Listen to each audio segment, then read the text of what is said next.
S, obviously இன்னைக்கு இந்த படத்துடைய கதாநாயகி ஷெரீனால வர முடியல. வெளிநாட்டுல வேற ஒரு ஷூட்டிங்ல இருக்கதால அவங்களால வர முடியல. ஆனா படத்தை சப்போர்ட் பண்ணி, ஹீரோவை சப்போர்ட் பண்ணி, இந்த டீமை சப்போர்ட் பண்ணி ஒரு முக்கியமான ஒருத்தவங்க வந்து வந்திருக்காங்க. இவங்க பாத்தீங்கன்னா பாலிவுட் நடிகை. தமிழ்ல அடுத்தடுத்த படங்கள் வந்து கமிட் ஆயிருக்காங்க, நடிக்க போறாங்க. அவங்களோட இணைந்து கதாநாயகனை வந்து விஜய் சத்யா அவர்கள் நடிக்க போறாங்க. இந்த மாதிரி அவங்களுக்குன்னு உண்டான சிறப்புகள் வந்து நிறையவே இருக்கு. ஸோ பாலிவுட்ல ஒன் ஆஃப் த லீடிங் ஆக்ட்ரஸா வந்து வலம் வந்துட்டு இருக்கக்கூடிய நம்மளுடைய கன்னிகா அம்மான் அவர்கள் நிகழ்ச்சிக்கு வந்திருக்காங்க. Ma'am, May request you join us on stage.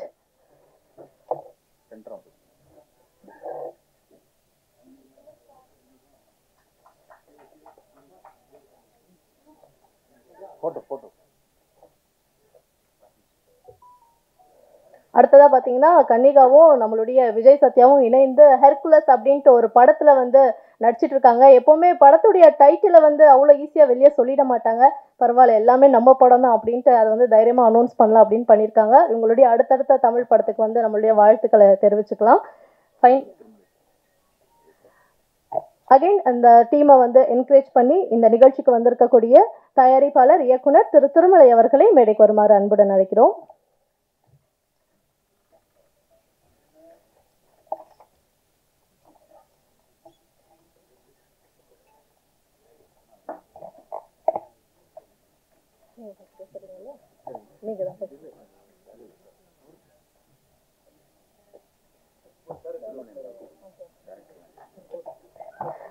Dil Raja படத்தை சப்போர்ட் பண்ணி பேசுவதற்காக இயக்குனர் தயாரிப்பாளர் திரு திருமலை அவர்களை அழைக்கிறோம்.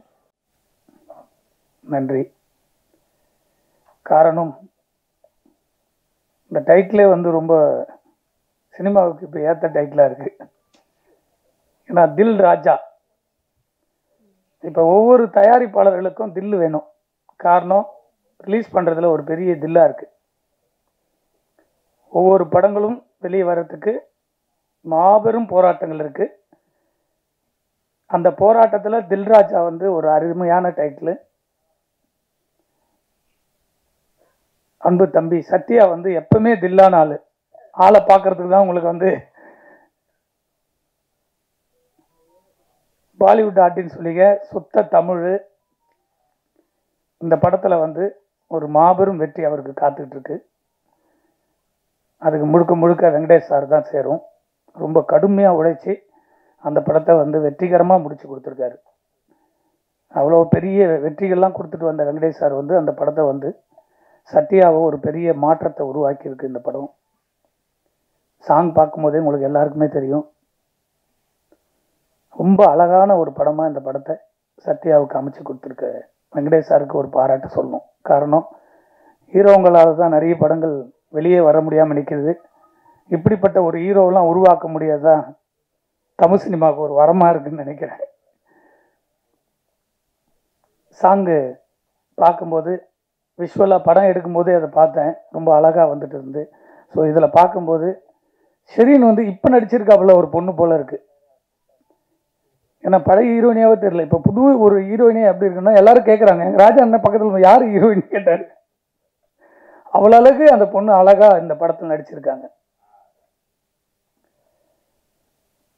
இந்த 27க்கு எவ்வளோ பெரிய படங்கள் போட்டி போடுறதுன்னு உங்களுக்கு எல்லாருக்கும் தெரியும். ஏன்னா டெய்லியும் 2 ப்ரெஸ் சந்திச்சுட்டே இருக்கீங்க. ஒரு தயாரிப்பாளருக்கான அங்கீகாரம் எங்கே கிடைக்கும்னு சொன்னால் அந்த வெற்றி படத்தில் தான். இந்த எல்லா படமும் லாஸ்ட் வீக் ரிலீஸ் ஆகிருக்கிற படங்களும் வெற்றி படங்கள் தான். அதை மீறி வெளியில் இருக்க போஸ்ட் பார்க்கும்போது ஒரு கார்த்திக் படத்துக்கும் தில்ராஜாவுக்கும் தான் போட்டி கணக்காக ஒரு போஸ்ட் பார்க்கும்போது ஒரு லுக் இருந்தது. நேற்று நைட்டு ஒரு போஸ்ட் பார்க்குறேன், 27ன்னு போட்டு அந்த ஒரு யூத் ஜென்ரேஷனோட அந்த தில்ராஜா போஸ்ட்டும் இந்த பக்கம் கார்த்திக் சார் படம் போஸ்ட்டும் பார்க்கும்போது இந்த படத்தில் ஒரு இம்ப்ரெஸ் இருக்குது. யூத் வந்து இந்த படத்தை பார்க்கணும்னு தோன்ற அளவுக்கு ஒரு இந்த கதையில் இருக்குது. மியூசிக் பார்த்துருப்பீங்க, நிறைய படங்கள் பண்ணிக்கிட்டே இருக்காப்புல அன்பு சகோதரர் அமரீஷ் அவர்கள். இந்த படத்துக்கு ரொம்ப ஹார்ட் ஒர்க் பண்ணியிருக்காப்புல. அவருக்கு அப்புறம் நடிக்க ஆரம்பிச்சாருன்னா ரொம்ப இதை விட பிஸியாக இருக்கலாம்னு தோணுது இந்த படத்தை பார்க்கும்போது. சாங்ல ஆமாம், அதை விட ஒன்று கொஞ்சம் நடித்தா நல்லா இருக்குன்னு நினைக்கிறேன். ரொம்ப நல்லா இருக்கு அந்த சாங்கில் பார்க்கும்போது. அவருக்கும் என்னுடைய வாழ்த்துக்கள். மேடம் வந்து ரொம்ப கோச்சிக்கிட்டாங்க பார்க்கும்போது. அவங்க வந்து கோவப்படாமல் சொல்லியிருக்காங்க. அதான் அவங்க சிரிச்சுக்கிட்டே அதை சொன்னாங்க. அதனுடைய வேதனை என்னன்றது நம்ம ரொம்ப புரிஞ்சுக்கணும். அது யாராக இருந்தாலும் சரி, இந்த படத்தை எடுத்து முடிக்கிறதுக்கு மாபெரும் போராட்டத்தில் இந்த படத்தில் 24 மணி நேரம் ஒரு நடிகனாக மட்டும் இல்லாமல் விஜய் சத்யா இந்த படத்தை ஒரு தயாரிப்பாளராக இன்னைக்கு வரைக்கும் சுமந்துக்கிட்டு போகிறார். ரிலீஸ்க்கு அப்புறமும் சுமக்கணும், ரிலீஸ்க்கு அதை முடிச்சும் சுமக்கணும். ஏன்னா அதனுடைய வலிகள் ஒவ்வொரு நாளும் அந்த பணத்தை போட்டு போட்டு படத்தை வருமானு தெரியாமல் ஒரு நடிகனாக பணம் வாங்கிட்டு ஜாலியாக சுற்றுறதை விட்டுட்டு ஒரு தமிழ் சினிமாவில் ஒரு படைப்பை தன்னை ஹீரோ வச்சு எடுக்கிற படத்தை தான் வெளியே கொண்டு வரணும்னு போராடக்கூடிய இப்படிப்பட்ட ஹீரோகள்லாம் இருந்தாங்கன்னா தமிழ் சினிமா உச்சத்தில் இருக்கும். தயாரிப்பாளர்கள் வந்து நிம்மதியாக படுத்து தூங்கலாம். இப்போ தயாரிப்பாளர் யாருமே நிம்மதியாக தூங்கலை. எனக்கு தெரிஞ்ச ஒரு 6 மாசமா யாருமே நிம்மதியாக தூங்கலை. இப்போ ரிலீஸ் ஆகிருக்கிற இன்க்ளூடிங் ஒரு 2 நாளுக்கு முன்னாடி மகாராஜான்னு ஒரு போஸ்ட் பார்த்துருப்பீங்க, 100 நாள் போஸ்ட். ரொம்ப நாளைக்கு அப்புறம் 100 நாள் போஸ்ட் பார்த்துருப்பீங்க. அவங்க கூட தூங்கலை. எவ்வளோ பெரிய வெற்றின்னு உங்களுக்கு தெரியும். அதை கடந்து அதுக்கு செலவு பண்ணியிருக்காங்க. ஆனா பாம்பேலேருந்து ஒரு ஹீரோயினி அவங்கள வந்து டிக்கெட் போட்ட உடனே அவங்க டீமோடு வந்து இந்த படத்தை வாழ்த்தணும்னு சொல்லி இங்கே வந்து சத்யாவுடைய ரிலீஸ் முன்னாடியே வந்து நிற்கும் போது ரொம்ப நம்ம வந்து மகிழ்ச்சியாக பார்க்க வேண்டியதாக இருக்கு. ஆனால் இந்த படத்தில் சம்பளம் வாங்கிட்டு இந்த படத்திலே நடிச்சுட்டு இந்த படத்துக்கே வராமல் இருக்கிற ஒரு நடிகைகள் பார்க்கும்போது கோபத்தினுடைய உச்சத்துக்கு போக வேண்டியதாக இருக்கு. அவங்க தான் நடித்த படத்துக்கு டைலரில் இல்லைன்னு அவங்களுடைய ஆளுங்க அந்த உணர்வு இருக்கு, அதை போட வேண்டியது கடமை. ஆனால் இந்த படத்தில் முன்னுரிமை கொடுத்து நடிச்சிருக்கக்கூடிய ஷெரீனு அவங்களாம் காணாமல் போன ஆர்டிஸ்ட். அப்படி காணாமல் போன ஒரு ஆர்டிஸ்ட்டை கூப்பிட்டு வந்து நடிக்க வச்சு எவ்வளோ பெரிய டைரக்டர். ஸோ இவர் வந்து ஹீரோவை நடிச்சிருக்காரு. இப்போ இந்த படங்கள் வரும்போது அவங்க 5 நாள் வந்து இங்கே தங்கணும், தங்கி இந்த படத்தினுடைய ரிலீஸுக்கு ப்ரொமோஷன் பண்ணணும். அதுதானே ஒரு ஆர்டிஸ்டுடைய கடமை. அதே போல சமுத்தியான ஒரு ஆர்டிஸ்ட் நடிச்சிருக்காங்க. ஃபோன் போட்டு கூப்பிட்டா வந்து நடிச்சிருந்தா ஒரு ஃபங்க்ஷனுக்கு வந்து இந்த படத்தை பற்றி பேசி இந்த படத்தில் நடிச்சிருக்க கேரக்டர் சொல்லி இதெல்லாம் நாங்கள் வாழ்ந்துருக்குன்னு சொல்லும்போது தான் அது வந்து ஆடியன்ஸுக்கு போய் தேரும், இந்த படத்தில் இவங்க நடிச்சிருக்கு. ஸோ இவ்வளோ விஷயம் இருக்குல்ல, அதை ஒரு 100 பேர் பார்ப்பாங்க, அதில் ஒரு 50 பேர் தேட்டருக்கு வருவாங்க. ஸோ ஆடியன்ஸ் கிட்ட போய் சேரும். ஒரு கண்டென்ட் போய் சேருது எப்படி சேருது? அவங்களே அதில் இருக்கிறவங்க வந்து சொல்லும் போது தான் சந்தோஷம். பெரிய டாப்ல இருக்க எல்லா நடிகருடைய படத்துக்கு வந்து நிற்கிறாங்க. நான் ஒவ்வொரு ஆடியோ ஃபங்க்ஷன் சொல்ல எல்லா டாப்ல இருக்க ஹீரோங்கெல்லாம் வந்து நின்று ரஜினி சார்லாம் இப்போ லாஸ்ட் படத்துக்குலாம் வந்து பேசும்போது சந்தோஷமா இருக்கு. ஆனால் இப்போ அப்கமிங்கில் வரப்போ ஒரு படத்துக்கு இவங்கெல்லாம் வந்து சமித்தியா இந்த பக்கம் இவங்கெல்லாம் ஒரு ஆர்டிஸ்ட் கூட வரலன்னா யாருமே வந்து சும்மா நடிக்கல. ஒரு தயாரிப்பாளருடைய படத்துக்கு எதுக்கு வராங்க? பணம் வாங்கிட்டு தான் நடிக்கிறீங்க. பணம் கொடுக்கலைன்னா உடனே கம்ப்ளைண்ட் பண்றீங்க நடிகர் சங்கத்துக்கு. பணம் கொடுக்குற வரைக்கும் விட மாட்டேன்றீங்க ஒரு தயாரிப்பாளரை. உங்களுக்கு பணத்தையும் கொடுத்து முடிச்சிடறோம், படத்தையும் உங்களுக்கு கௌரவத்தை கொடுத்து நடிக்க வைக்கிறோம். அந்த படத்துக்கு வந்து ப்ரொமோஷன் கொடுக்கலன்னா யாருக்கிட்ட கேட்பாங்க தயாரிப்பாளர்? இதுக்கெல்லாம் ஒரே ஒரு முடிவு, தெளிவான முடிவு. இனிமேல் எந்த நடிகரும் சரி நடிகர்களும் சரி ஃபங்க்ஷனுக்கு வராமல் இருக்கவே முடியாது. அவ்வளவு திடமான முடிவுகள்லாம் சங்கத்தில் ஒட்டுமொத்த சினிமாவே சேர்ந்து எடுத்துட்டு இருக்கு. இப்ப நிறைய விஷயங்கள் நடந்துட்டு இருக்கு, யாருக்குமே தெரியாது. திடமான முடிவு. அந்த படத்தில் நடிச்சா வரணும். நம்ம வீட்டு கல்யாணங்க, நம்ம வீட்டு கல்யாணத்துல நம்மளே வந்து நிக்காம வெளியில இருக்க ஆளு வந்து நிப்பாங்க சொல்லுங்க. பாம்பேல இருந்து அவங்க வந்து ஒரு ஆர்டிஸ்ட் வந்து நிற்கும் போது சந்தோஷமா இருக்கு. நீங்க வந்து இருந்தீங்கன்னா எங்களுக்கு ஒன்றும் பெரிய ஆறுதலா இருக்கும். இந்த நடிச்சிருக்க 2 ஹீரோயினியும் வரலன்னா அப்ப எந்த படத்துல போய் நடிக்க போறீங்க? அப்ப நடிக்காது போயிடலாமே. வேற என்ன சினிமாவுக்கே வாழ்ந்துட்டு இருக்க எவ்வளோ நடிகர்கள் நடிகைகள் வாய்ப்பு கிடைக்காம தவமா இருக்காங்க. அவங்களுக்கு அந்த வாய்ப்பு கிடைக்கும், அவங்க வந்து அதுல வந்து சந்தோஷப்படுவாங்க. நீங்க நடிக்கணுன்ற எண்ணம், எல்லாருக்கும் மெசேஜ் போடுறீங்க, எல்லாரும் இந்த படத்துக்கு வரணும், வாய்ப்பு வரும் தேடுறீங்க. வாய்ப்பு கொடுத்த பிறகு ஷூட்டிங் வரதுக்கு 1000 பிரச்சனை பண்றீங்க. ஷூட்டிங்ல வந்தா கேர ஒன்று வேணும், இது வேணும், சார் ஹோட்டல தான் நீங்க டிசைட் பண்றீங்க. இதெல்லாம் அரேஞ்ச் பண்ணி கொடுத்தாலும் படத்துல வந்து ப்ரொமோஷன் ஆடியோல இருந்து ரிலீஸ் வந்து நிக்க மாட்டீங்க. அப்ப யாருக்கிட்ட சொல்லணும்? உங்களுக்கே அக்கல் இல்லாத சினிமால நீங்க எதுக்கு நடிக்க வரீங்க? அப்போ சினிமான்றது ஒரு பொக்கிஷம், கலையா நேசிச்சுவாங்க. இந்த படத்தை எதுக்கு சுமந்து ஓடுறாரு? இவ்வளவு படங்கள் போட்டிக்கு முன்னாடி இன்னைக்கு தில்ராஜா வந்து நிக்குதுன்னா அந்த படத்தை பார்க்கும்போது சாங்ல அவ்வளவு அழகா இருக்கு. இதுக்கெல்லாம் ஒரு திடமான முடிவை தயாரிப்பாளர் சங்கம், எங்கள் அண்ணன் இருக்கார் ராஜண்ணன், அவர் நிறைய விஷயத்த எல்லாத்தையும் பேசுறாரு ஓப்பனா. ஒவ்வொரு படத்துக்கு நிற்கிறார், சின்ன படத்துக்கு அவர்னா எதிர்பார்த்தா வந்து நிற்கிறாரு. அவர் நிம்மதியாக வீட்டில் இருக்கலாம், தூங்கிட்டு இருக்கலாம். எதுக்கு வர்றாரு? சினிமாவையும் இந்த கலையை நேசிச்சு நேசிச்சு இந்த சினிமா தான் நம்மளுக்கு சோறு போடுன்ற ஒரு ஆதங்கமும் அன்பும் தான் இங்க வந்து நிற்கிறாரு. வெங்கடேஷ் சார் தெரியும், அவர் கொடுக்காத இட்டா எவ்வளவு இட்டு கொடுத்துருக்காரு. அவர் படத்திலே நீங்க வந்து நிக்க மாட்டீங்கன்னா அப்ப வேற எந்த படத்தில் நிற்பீங்க? ஒரு புது படத்தினுடைய டைரக்டர் படத்துல நீங்க எப்படி வந்து நிற்பீங்க?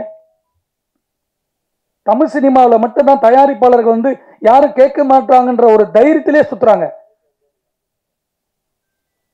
தயாரிப்பாளர் இல்லைன்னா சினிமாவில் யாருமே இருக்க முடியாதுன்றது யாருக்குமே இன்னும் புரியல. அது சொல்லிக்கிட்டே இருக்காங்க, பேசிட்டே இருக்காங்க, போயிட்டே இருக்காங்கன்னு நினைக்கிறாங்க. எல்லாத்துக்கும் ஒரே முடிதான். ஒரு ஸ்ட்ரைக்கில் ஒரு லட்சம் பேர் சாப்பாடு இல்லாம அலைவாங்க சினிமால. அந்த சூழ்நிலை உருவாக்கிட்டு இருக்கு சினிமாவுக்கு. ஒவ்வொரு தயாரிப்பும் வெள்ளிக்கிழமை ரிலீஸ் பண்ணி எல்லாத்தையும் வித்து வித்து வித்து போட்டுக்கிட்டே இருக்காங்க. அதெல்லாம் போனா கூட பரவாயில்ல.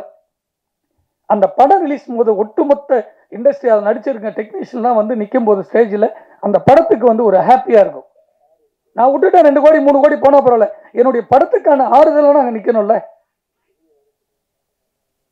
ஒரு 20 நாள் 30 நாள் 40 நாள் கால் ஷீட் நடிக்கிறீங்க. ஒரு அரை மணி நேரம் 2 மணி நேரம் ஒரு ஆடியோ ஃபங்க்ஷன், ஒரு 10 சேனலுக்கு என்ட்ரி கொடுத்து இந்த படத்தை பற்றி நான் அந்த கேரக்டர் பண்ணி நடிக்கும் போது தானே அது வந்து ஹாப்பியாக இருக்கும். கடவுள் வந்து எல்லாருக்குமே 50 கோடி 1 கோடி 100 கோடி 200 கோடி பிரித்து கொடுக்கல நடிக்கிறது, அவங்களுடைய ஹார்ட் ஒர்க்கில் தான் கொடுக்குது. நீங்க இந்த படத்தில் நடிக்கிறீங்க, நடிச்சா மட்டும் பத்தாது, அதுல இருந்து நிக்கணும், உங்களுடைய கடமை. அது ஒரு 4-5 ஹீரோயினிங்க 4-5 பெரிய நடிகர்கள் இருக்காங்க, அவங்களாம் ஃபங்க்ஷன் வரக்கூடாது. இந்த ஃபார்முலா சில ஆள் எடுத்துட்டாங்க இப்போ. ஏன்னா கேட்கறதுக்கு ஆள் இல்லை. தமிழ் சினிமா ப்ரொடியூசருக்கு நயன்தாரா சொந்தமா படம் எடுத்து அவங்க போய் ஸ்டேஜில் நிற்கிறாங்க. ஒரு ப்ரொடியூசர் எடுக்கிட்ட வந்து நிற்க சொல்றாங்க, பார்க்கலாங்க, வரதே கிடையாது. என் தயாரிப்பாளர் ரோட்ல பெத்து விட்டு வச்சிருக்காங்க. ஒவ்வொரு தயாரிப்புலையும் எல்லாத்தையும் வித்துட்டு படம் எடுக்கிறோம். எல்லாத்தையும் வித்துட்டு இந்த படத்துல வராதுன்னு தெரிஞ்சோம் ஒரு படத்தை கொண்டு போய் ஒரு கலைஞனா சினிமாவை கொண்டு போய் வெளியில சேர்க்கும் போது மக்கள் மத்தியில அந்த ஆறுதல் கூட இல்லைன்னா அந்த சினிமா யாரு காப்பாத்துறது? இது ஒரு கூட்டு குடும்பம் சினிமா. அந்த கூட்டு குடும்பத்துக்கான கூட்டம் நம்ம இருந்தாதான் பெரிய வெற்றி படங்களை கொடுக்க முடியும். இந்த தில்ராஜா ஒரு அழகான படம், ஒரு மாபெரும் வெற்றி. இந்த படம் வந்து ஆக்ஷன் ஹீரோவா தம்பிக்கு உருவாக்கணும். அதே போல எனக்கு உண்மை ஹாப்பியா இருக்கு. ஹிந்திலெல்லாம் வந்து நான் ஒரு 7 வருஷம் ஒர்க் பண்ணேன். ஒரு ஆர்டிஸ்ட் பிளான் பண்ணிட்டாங்கன்னா அந்த ப்ராசஸ் அப்படியே வந்து பக்கவா இருக்கும். ஷூட்டிங் டைம்னா ஷெட்யூல் போட்டாங்க, ஸ்பாட்டில் இருப்பாங்க. 4 மணி நேரம்னா வேற எதை பற்றியும் போய் யோசிக்க மாட்டாங்க, அதை ஸ்கிரிப்டில் தான் இருப்பாங்க. நான் சொல்றது அமிதாப் பச்சன் உட்பட. அவர் வந்து உட்காந்துட்டாருன்னா ஸ்டேஜில் வேற எதுவுமே பண்ண மாட்டார், ஸ்கிரிப்ட் மட்டும் தான் யோசிப்பார். பெரிய டாப்ல இருக்க ஆர்டிஸ்ட், ஹீரோயினி கூட உட்பட. இங்க மட்டும்தான் இப்ப சினிமால வரும்போதே கேரம் உள்ள கிளீனா இருக்கான்னு கேட்கறது, ஸ்டார் ஹோட்டல் ரூம் இருக்காது. நம்ம எதுக்கு வரோம்? பீச்சில் போய் நான் தண்ணியில் குளிக்க போறேன், அப்ப எதுக்கு அங்கே கேர விடும்? அந்த கதைக்கு என்ன தேவை அதோட ஒன்றி வீட்டுக்கு போனா நம்ம நிம்மதியா இருக்க போறோம். குளிச்சுட்டு எல்லாருமே தண்ணி தான் தலைமையில ஊத்த போறோம். ரொம்ப வேதனையா இருக்கு. ஒரு ஃபங்க்ஷனு கூட சின்ன படத்துக்கு ஆர்டிஸ்ட் வரல, யாருமே வரலன்னா அந்த கதைக்காக சுமந்துக்கிட்டு போற ஒரு தயாரிப்பாளர், ஒரு ஹீரோவை, ஒரு டைரக்டர் தான். ஹீரோ வரதே இல்லை சின்ன ப்ராஜெக்ட்லாம். சத்யாவே வந்து அந்த ஃபீல் பண்ணி தன்னை உருவாக்கணும்னு வந்து நிற்கும் போது வேதனையா இருக்கு. அவர் பின்னாடி வந்து ஹீரோயினிக்கு வந்து நிற்கணும் கூட. அவங்க படம் தானே இது. இந்த படம் வெளியே வந்து அவங்களுக்கு 10 ப்ரொடியூசர் தெரியாது. ஏன்னா அவங்களை டார்ச்சர் பண்ணுவோம் தெரியாது. அந்த ப்ரொடியூசருக்கு 10 பேர் அட்வான்ஸ் கொடுத்துட்டு போவாங்க, 5 லட்சம் 10 லட்சம்னு. இந்த சினிமா தானே உருவாக்குது. இந்த சினிமாவை காப்பாற்ற வேண்டியது எங்க அண்ணன் இருக்காரு. ஒரு நல்ல முடிவு எடுத்து ஒட்டுமொத்த சினிமா வந்து வலுவான ஒரு திட்டத்தோடு போயிட்டு இருக்கு. இது ஒரு மாபெரும் வெற்றி படைய அமைய வேண்டும் என்று உங்கள் அனைவரையும் நன்றியோடு வாழ்த்துகிறேன். நன்றி, வணக்கம். Thank you sir, thank you so much. அடுத்ததா இங்க வந்து ஒரு சின்ன எங்களுடைய வாழ்த்துக்களையும் சந்தோஷத்தையும் தெரிவிச்சுக்கக்கூடிய ஒரு தருணம் இது. சென்னை, செங்கல்பட்டு, காஞ்சிபுரம், திருவள்ளூர் இந்த இடங்கள்லாம் நடந்த இந்த விநியோகஸ்தர்கள் சங்க போட்டியில வந்து தலைவரா வெற்றி பெற்ற திரு கே ராஜன் அவர்களுக்கு படத்துடைய கதாநாயகன் விஜய் சத்யா அவர்கள் பொன்னாடை போர்த்தி தங்களுடைய வாழ்த்துக்களை இப்ப தெரிவிச்சுப்பாரு. இதுக்காவது ஒரு பெரிய கைதட்டல் நம்ம கொடுக்கலாம்னு நினைக்கிறேன். சார் வந்து அவர் தலைவரா ஜெயிச்சிருக்காரு.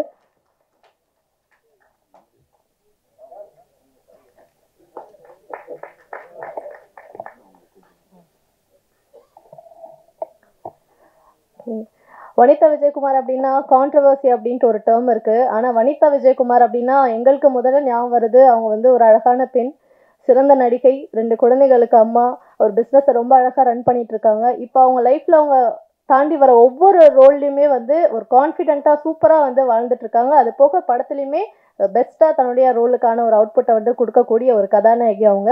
தில் ராஜா படத்துல ஒரு முக்கியமான கேரக்டர்ல நடிச்சிருக்காங்க. வனிதா விஜயகுமார் அவர்களை பேசுமாறு அன்புடன் அழைக்கிறோம்.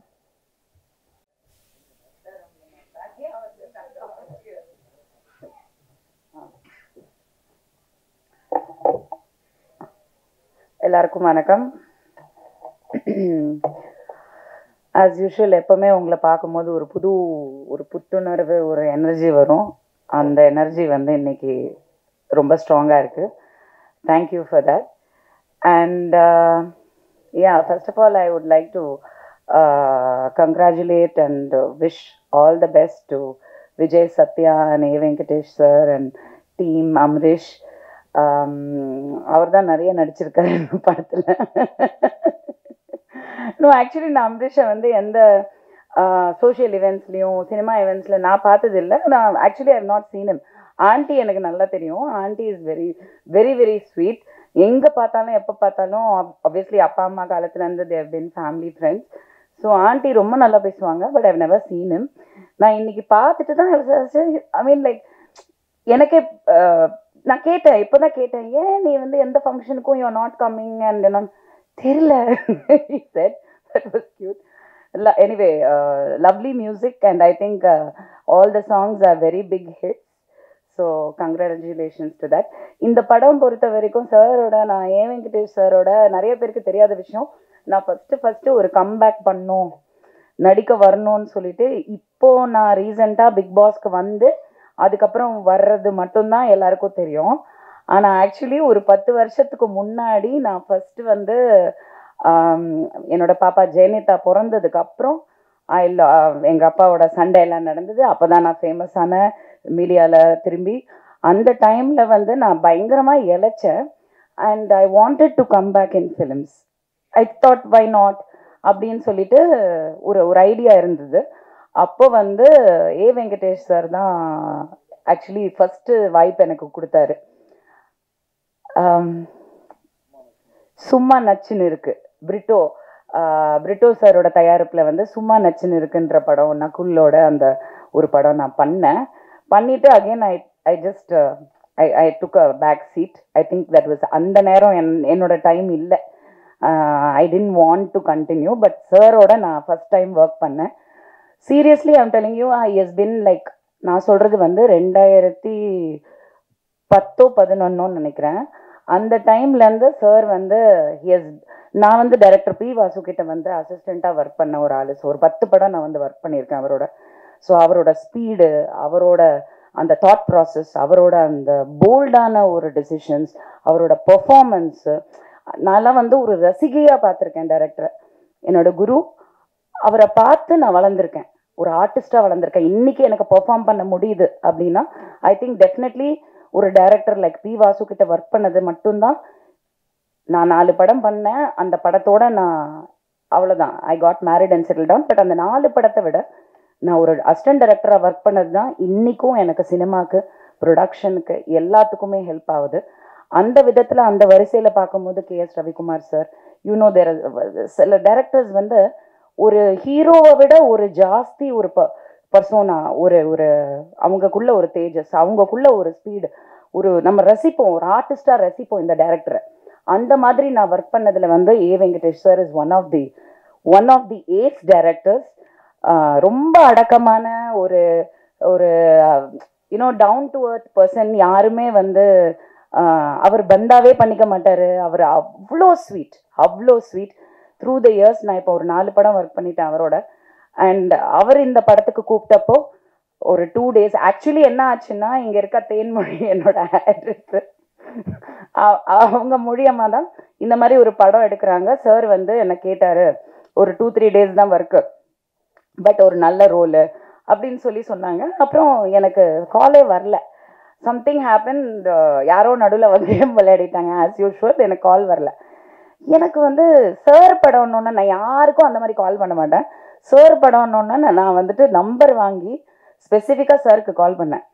நான் சொன்னேன், சார் என்ன சார் நீங்கள் ஏதோ இந்த ஒரு கேரக்டர் ஏதோ நீங்கள் சொன்னீங்களா, அதுக்கப்புறம் என்னாச்சு சார்னோன்னா அவருக்கே தெரியல. அவர் சொன்னார், ஏம்மா உங்களை அப்ரோச் பண்ணாங்களாமே, நீங்கள் ரொம்ப பணம் கேட்டீங்களாமே. நான் சொன்னேன், சார் என்னை பற்றி கொஞ்சம் விசாரிச்சுட்டு பேசுங்க, நான் வந்து நிறைய பணம் கேட்டேன்னு சொன்னால் தயவு செஞ்சு நம்பாதீங்க அப்படின்னேன். அப்படியா, சரி ஓகே நான் பேசுகிறேன். நான் சொன்னேன், சார் நீங்கள் எதுவுமே பேசாதீங்க, எப்போ ஷூட்டிங் எங்கள் லொக்கேஷன் மட்டும் சொல்லுங்கள், நீங்கள் என்ன கொடுத்தாலும் நான் வாங்கிக்கிறேன். ஆனால் உங்கள் படத்தில் நீங்கள் அந்த கேரக்டருக்கு கூப்பிட்டுட்டு நான் வராமல் இருக்க மாட்டேன் அப்படி சொல்லி நானா லொக்கேஷன் போய் ஒர்க் பண்ண ஒரு படம்னா அது தில் ராஜா தான். அப்போ வந்து ஆக்சுவலி நான் how to call you Sathya ஒன்லினோ விஜய் சத்யா. ஸோ சத்யாவை நான் பார்த்தப்போ நான் ஏதோ ஒரு இவர் டைரக்டர் சார் சொன்ன மாதிரி நான் சொன்னேன், நான் நினச்சேன் ஏதோ எனக்கு சிம்ரனோட ஹஸ்பண்ட் ஞாபகம் வந்தது. ஆக்சுவலி தீபக் தான் ஞாபகம் வந்தது. ஆக்சுவலி ஒரு younger version of Deepak really you know, because அப்போத்துலேருந்து நான் பார்க்குறனால எனக்கு ஏதோ ஹிந்திக்கார பையன் போல இருக்கு ஓகே அப்படின்னு நினச்சேன். பார்த்தா கோயம்புத்தூர் ஊட்டி பக்கா தமிழ். அந்த கலர்லாம் வந்துட்டு ஊட்டியோட அந்த இதனால வந்து colour, but very very very well behaved and very decent gentleman. அங்கே ஸ்பாட்லேயே எனக்கு தெரிஞ்சது his education, his knowledge and passion for cinema. Seriously இந்த விஷயம் நான் சொல்லி ஆகணும். இன்னைக்கு நான் ஒரு ப்ரொடியூசர், நானும் நான் வந்து Vanitha film productions, MGR Sivaji Rajini Kamal was my 4th film. இப்போ ஒரு 5th ப்ரொடக்ஷன் போயிட்டுருக்கு. அந்த படம் வந்து கூடிய விரைவில் அக்டோபரில் வந்து அனௌன்ஸ்மெண்ட் வரும். உங்களை எல்லாரையும் அழைக்கணும். அது நான் அதனால் அதை பற்றி அதிகமாக பேசலை. பட் அதில் ஒரு சின்ன சஸ்பென்ஸ் இருக்குது, அது இத்தனை நாள் நான் சொல்லலை. Because of time is almost close and இந்த மாதிரி பிரச்சனைகள் ஃபேஸ் பண்ணுறனால நான் வந்து இன்னைக்கு அதை பற்றி பேசி ஆகணும். நான் ஃபர்ஸ்ட் டைம் நான் நினைச்சே பார்க்கல, இத்தனை வருஷம் கழிச்சு நான் ஒரு அசிஸ்டன்ட் டைரக்டராக ஒர்க் பண்ணது உண்மைதான், அது பேஷன், கற்றுக்கணும் சினிமா அவ்வளோதான். தவிர இன்னைக்கு நான் வந்து ஒரு டைரக்டராக பரிமாணம் எடுக்கிறேன் இந்த படத்து மூலியமா.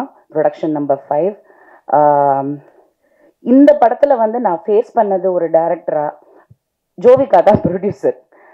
ஸோ உங்களுக்கு புரியுதான்னு தெரில. ஆனால் ஒரு ஃபஸ்ட்டு படத்துலேயே வந்து எவ்வளோ சினிமாவை பற்றி கற்றுக்க முடியுமோ. ஏன்னா அந்த படத்தில் வந்து ஒரு 27-28 ஆர்டிஸ்ட் இருக்காங்க. எல்லாருமே சீனியர் ஆர்டிஸ்ட், எல்லாருமே பர்ஃபார்மர்ஸ், எல்லாருமே ஃபேமஸ் ஆர்டிஸ்ட். இத்தனை பேரை வச்சு நாங்கள் தாய்லாண்டில் ஒரு 70% கம்ப்ளீட் பண்ணி, இங்கே வந்து ஒரு 30% கம்ப்ளீட் பண்ணி இப்போ போஸ்ட் ப்ரொடக்ஷன் போயிட்டுருக்கு. வித் காட்ஸ் கிரேஸ் படம் முடிஞ்சது. ஆனால் ஒரு ஹீரோவோட சப்போர்ட் வந்து இந்த அளவுக்கு இருக்கணுங்க.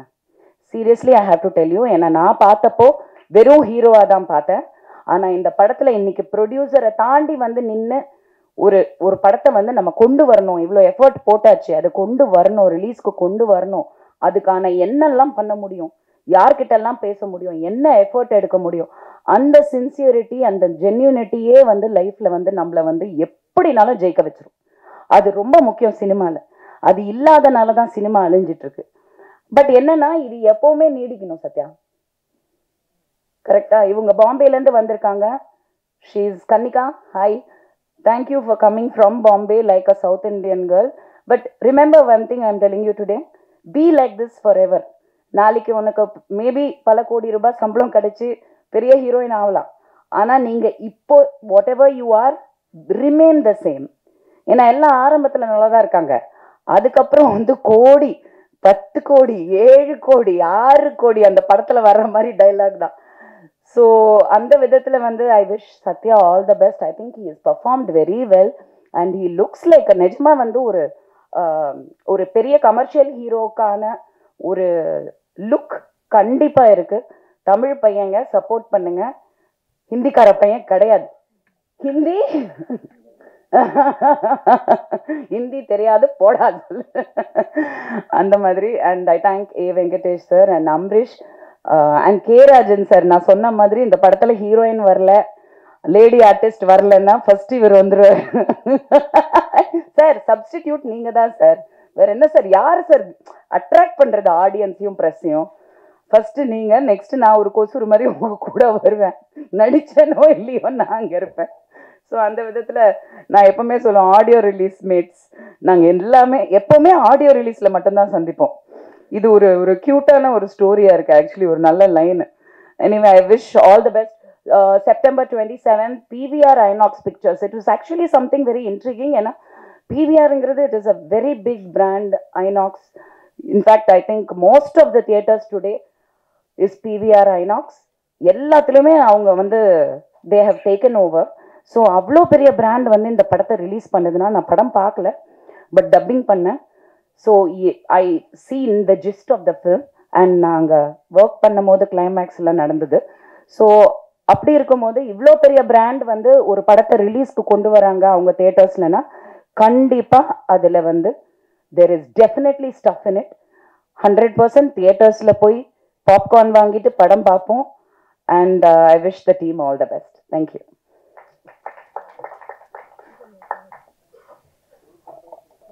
Thank you ma'am, thank you so much.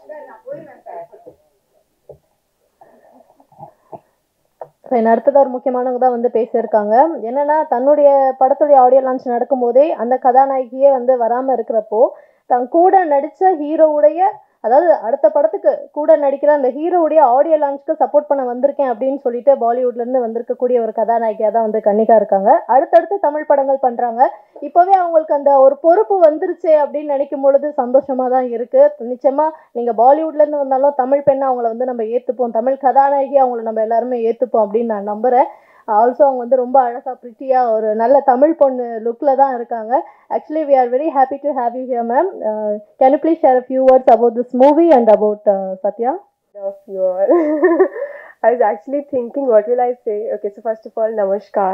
Good evening, everybody. And it's really, really exciting to be here. Thank you. Vanakkam. So, yeah. It's really nice and exciting to be here. I was actually sitting there and preparing, okay, if they'll call me, what will I say? Because I actually didn't understand one single word you all were speaking. And I was like, yeah, they all are praising also. And Sarto has spoken a lot. I was like, oh, what all has he mentioned?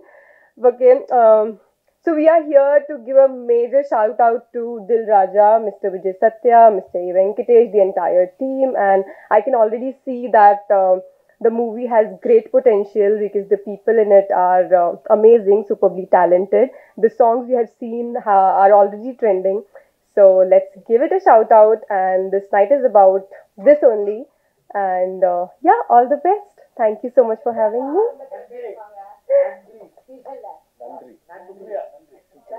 Nandri.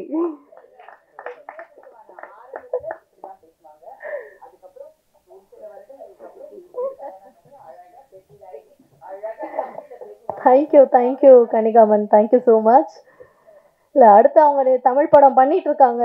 அதனால அவங்க அடுத்த முறை உங்களை சந்திக்கும் போது நிச்சயமாக வந்து தமிழில் தான் பேசுவாங்க. அந்த படத்துலையும் வந்து சத்யா அவர்கள் ஹீரோவாக நடிக்கிறாரு. ஹெர்குலஸ் அப்படின்ட்டு அந்த படத்துடைய டைட்டில். ஸோ நிச்சயமாக நெக்ஸ்ட் டைம் உங்களை பார்க்கும்போது அவங்க தமிழில் பேசுவாங்க அப்படின்ற நம்பலாம். இப்போ அடுத்ததாக ஒரு முக்கியமான நபர் தான் வந்து பேச வர இருக்காரு. சாருடைய பல படங்கள் நம்ம பார்த்துருக்கோம். மோஸ்ட்லி எல்லாமே வந்து வெற்றி படங்கள் தான். அவருடைய படத்தில் அவர் ஃபாலோ பண்ணுற 2 விஷயம், ஆக்ஷன் எந்த அளவுக்கு பயங்கரமாக இருக்கும், அதே மாதிரி காதலும் இருக்கும். அதாவது அதிரடிக்கும் காதலுக்கும் ஒவ்வொரு படத்துலையும் வந்து புதிய பரிமாணத்தை கொடுத்த ஒரு இயக்குனர். தில்ராஜா படத்துலையுமே வந்து அட்டகாசமான கதைக்களத்தோட இந்த படத்தை நமக்காக கொடுத்துருக்கக்கூடிய கேப்டன் ஆஃப் த ஷிப் திரு ஏ. வெங்கடேஷ் அவர்களை பேசுமாறு அன்புடன் அழைக்கிறோம்.